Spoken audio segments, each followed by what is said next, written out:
How's it going, everyone? Welcome back to the GSMC Chip Shot Football Podcast, brought to you by the GSMC Sports Network. I'm your host, Manny Maradiaga, live today on the Wednesday, August 21st, on this show to talk about some more NFL storylines to come later on this week, predicting some things and also just talking about the biggest news that we've gotten on today throughout the week. Starting off with Chad Ochocinco mentioning how he expects Ja'Marr Chase to get a contract extension this week. Well, we're already on Wednesday, so, time is ticking if that is to be the case. We're going to talk about what Ochocinco said on that. Plus, in the second segment, adding on CeeDee Lamb and Brandon Ayuk to the Ja'Marr Chase case, and also predicting how these situations are going to end up and the impacts each of them could make if they decide to hold out or be traded or anything like that. Plus, later on in the show, we're going to go through some of the comments made by Tom Brady on the state of young quarterbacks nowadays, and also what Bill Parcells said on the topic as well. A lot to get through on today's show, so make sure to stick around for those topics, plus much more later on.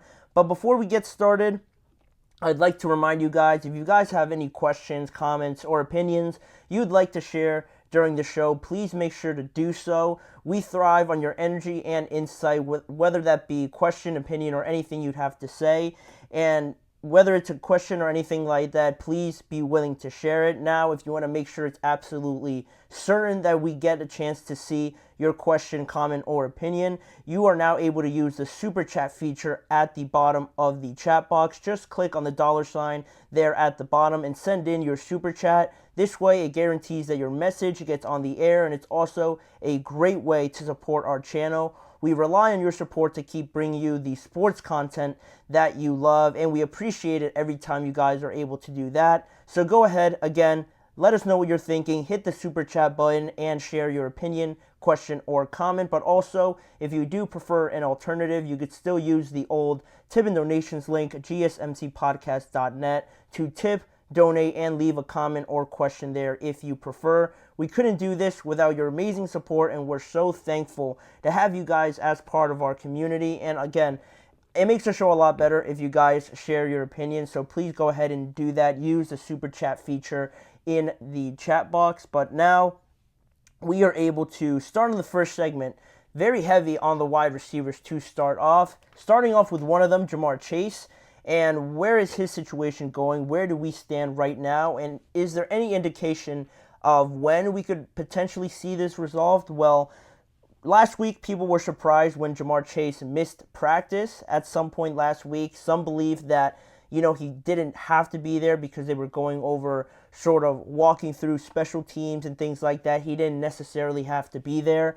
But others still took it as more serious that, he's not at practice. Is he going to turn this into a holdout situation or anything like that? But, he did come back to practice a few days after that, after their second preseason game, but still not actually practicing, just being there, being present as a hold-in that he continues to go on through this offseason and through training camp. But now, in terms of any development, any sort of breakthrough with this, head coach Zac Taylor still refuses to clear up anything, whether last week's absence especially was excused or unexcused, and still not saying too much overall on the status of Ja'Marr Chase, whether or not he feels that this is being close to being resolved or anything like that. He's staying pretty mute about it, which is a little frustrating. Honestly, if I'm a fan of the Bengals, I would be a little frustrated if the head coach didn't come out and say anything about it. You look at the other situations, Jerry Jones can't stop talking about it. Mike McCarthy has said something, and also Kyle Shanahan, John Lynch have said something. So it kind of rubs me the wrong way that Zac Taylor isn't really updating too much on it, but, that is how he's approaching it, so that is that. But now, as if this needed any more eyeballs, because of all the uncertainty around it, Zac Taylor, like I mentioned, not saying anything, and Ja'Marr Chase also not mentioning too much. This time we got the opinion of legendary Cincinnati Bengals receiver Chad Johnson, or Chad Ochocinco. He talked to Adam Schefter over the weekend about any updates, anything he's hearing from Ja'Marr Chase or from this situation. And Chad Ochocinco said Ja'Marr's deal will get done probably sometime this week. definitely before the season starts. Absolutely. And Adam Schefter asked him, how does he know? And Chad Johnson said, I just know.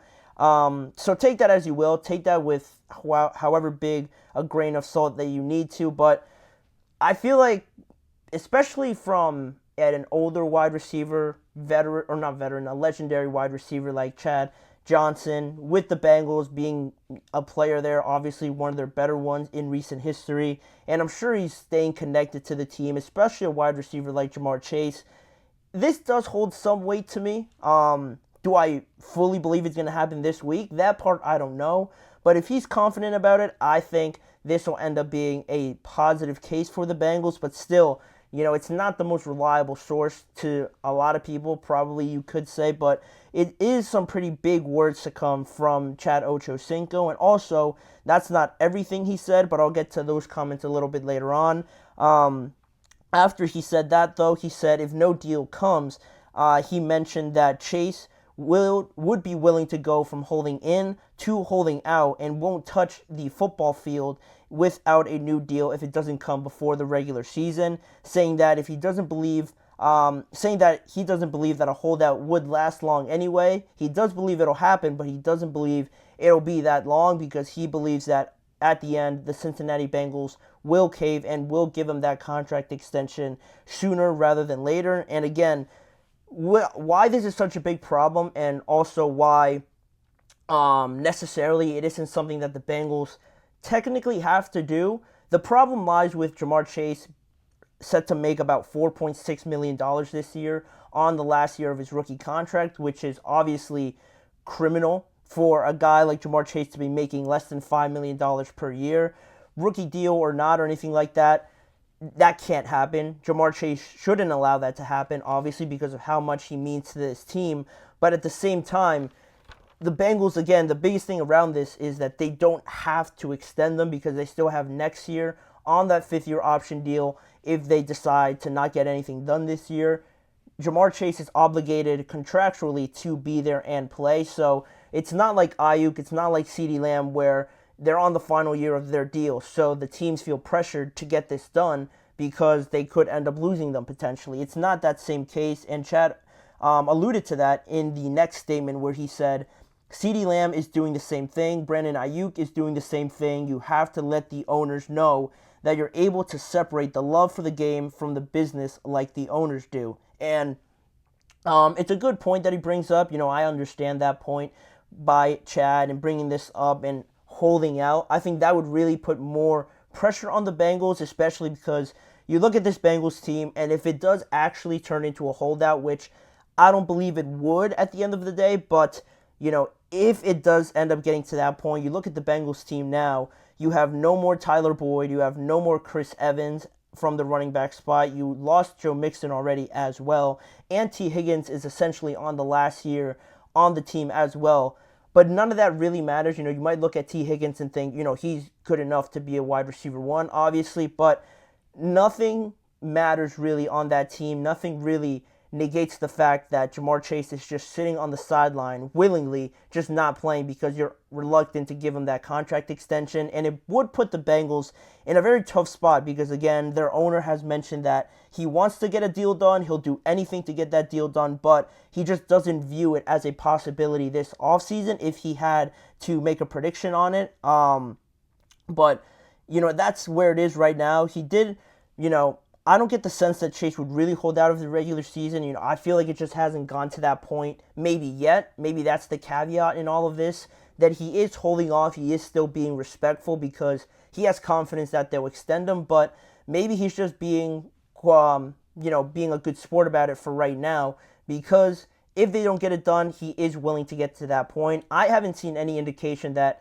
Jamar Chase is willing to take it that far, but again, you never truly know until, they actually decide to do it. But it is a worry, obviously, if you do get any sort of indication, any sort of hint that he is starting to lean that way, then this conversation changes, and obviously you can't afford to have Jamar Chase on the sideline. So where this all stands, if you believe Chad Johnson or anything like that, these are his words, obviously, playing the part of reporter on these statements. So, he did predict Russell Wilson would end up on the Steelers, so take that as you will. I hold it a little bit more heavy than I think most would, just because I think there is value in a former player talking to current players, especially at that same position, and how involved Chad Johnson is with everything. I think there is something there that he might know.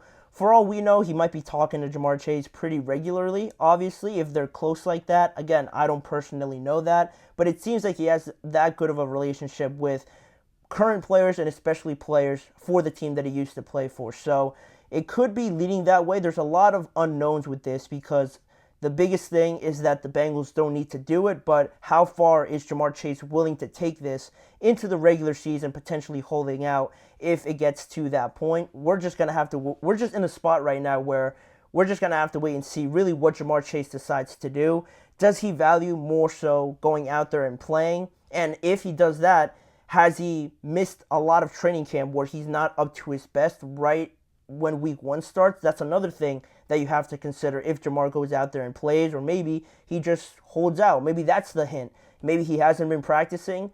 He's willing to sit out of week 1 because he knows he's not going to be ready anyway, so let's just hold out. All of that, are the factors to come into this situation. It's a very fascinating one because, again, it is early for when wide receivers or players would ask for that extension, but it makes sense with how hot the wide receiver market has been. Why wouldn't Ja'Marr Chase want to get in on this action sooner to guarantee his contract, his playing ability over the next few years? But we're going to touch on that a little bit more after this break, because when we come back, we're not only going to talk about Ja'Marr Chase, but also include Brandon Ayuk and CeeDee Lamb, because those three are the biggest contract situations still left over. The clock is ticking on the start of the regular season, and these guys, I don't think anybody for sure knows who's going to get extended and who is not. So we're going to do a little bit of predicting the impact that their absences could have on their teams, and just going over the course of events that have happened over